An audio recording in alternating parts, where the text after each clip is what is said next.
O motor queimou, provavelmente queimou a junta do cabeçote. Como descobrir se foi isso aí mesmo? Aí tirou as velas ali agora. Vai virar a polia do motor para ver a compressão.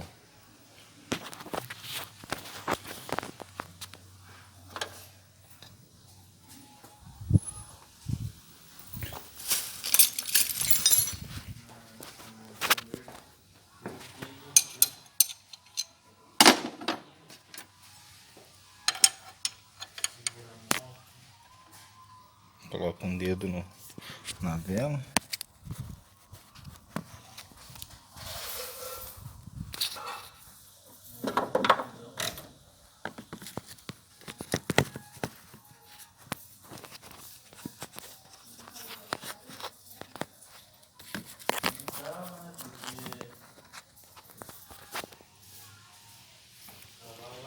Então o motor.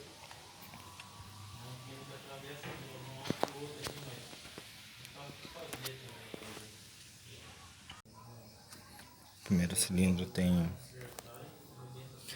compressão.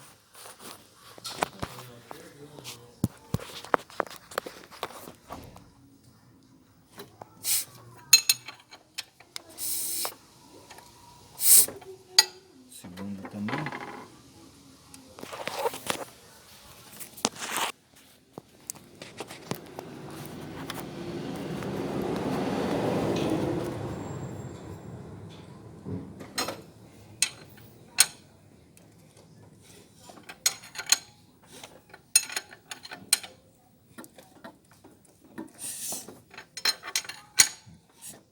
O quarto já deu menos taxa de compressão.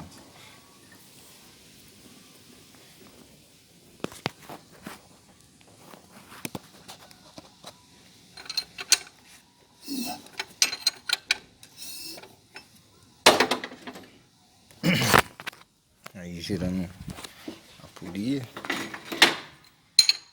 dá pra ver a compressão do motor sem a ferramenta correta, né? Aí